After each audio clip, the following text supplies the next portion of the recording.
Olha que história. Um jogo de futebol lá na Hungria. Um placar de 3-0.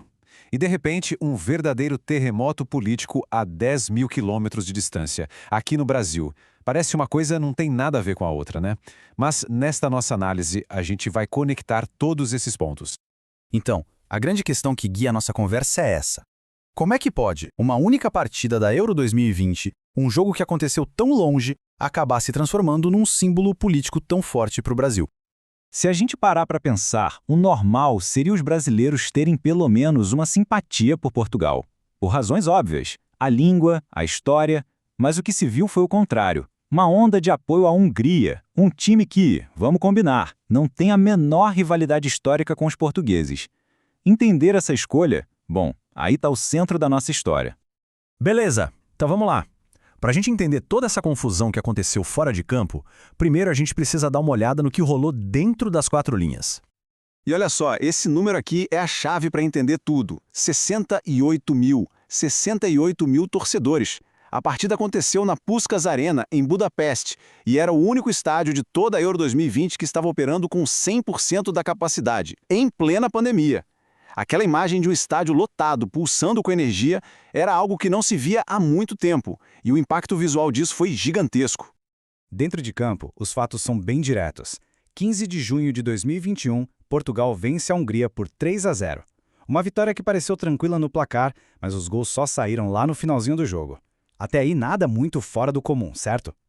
E tem mais. Para completar, a partida já era histórica antes mesmo de qualquer discussão política. Cristiano Ronaldo quebrou 2 recordes de uma vez só. Se tornou o primeiro jogador a disputar 5 Eurocopas e, de quebra, virou o maior artilheiro da história do torneio.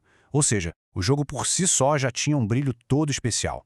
Tá, então vendo um placar desses e essa torcida contra, a gente pode pensar, beleza, deve existir uma rivalidade histórica super acirrada entre Portugal e Hungria para justificar isso. Mas será que existe mesmo? A resposta é um gigantesco não. Os números são brutais. Em 15 confrontos diretos, a Hungria nunca, jamais venceu Portugal. É um domínio absoluto. Então aquela ideia de uma rivalidade esportiva que justificasse a torcida simplesmente não para em pé. Ok, se a questão não é no esporte, talvez a tensão seja diplomática? Também não. Fontes do próprio governo português descrevem as relações como boas e muito dinâmicas. Então, peraí, se a explicação não está nem no campo e nem na política tradicional, onde é que ela está? E aqui a gente chega na peça central do quebra-cabeça. A resposta está na intersecção entre futebol, mídia e um novo fenômeno, a tal da torcida política.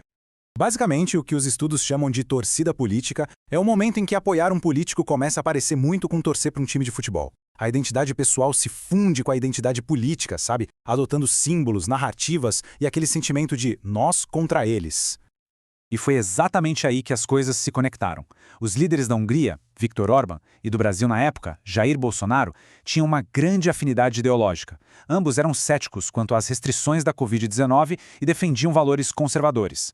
Para os apoiadores de Bolsonaro, ver aquele estádio húngaro lotado era como ver a imagem do mundo que eles queriam no Brasil, sem máscaras, sem distanciamento, com a vida normal de volta. E todo esse sentimento foi resumido, cristalizado, em uma única frase que explodiu na internet e deu nome a esse fenômeno. E foi este tweet aqui da ESPN Brasil que acendeu o pavio. Ao chamar a cena de arrepiante torcida húngara, o canal, talvez até sem querer, criou o slogan perfeito. A expressão viralizou na hora e o que era sobre futebol virou um símbolo político. E tudo isso nos leva à grande conclusão dessa história. Uma lição que, na verdade, se repete o tempo todo. E a politização não parou por aí, ela só aumentou. No jogo seguinte da Hungria contra a Alemanha, o estádio em Munique foi todo iluminado com as cores do arco-íris, num protesto direto contra as políticas anti-LGBTQIA+, do governo Orbán. Para os torcedores políticos no Brasil, isso apenas solidificou a posição deles. A Hungria era a aliada na sua guerra cultural. No fim das contas, este jogo virou um exemplo perfeito de 2 fenômenos que se alimentam: a politização do esporte, quando o campo vira uma arena política, e a esportificação da política, quando a política se transforma num jogo de torcidas. Fica então a reflexão final. Da próxima vez que formos assistir a um jogo, vale a pena prestar atenção não só no placar, mas nas narrativas que correm por baixo. Porque o esporte, afinal, raramente é só sobre o jogo.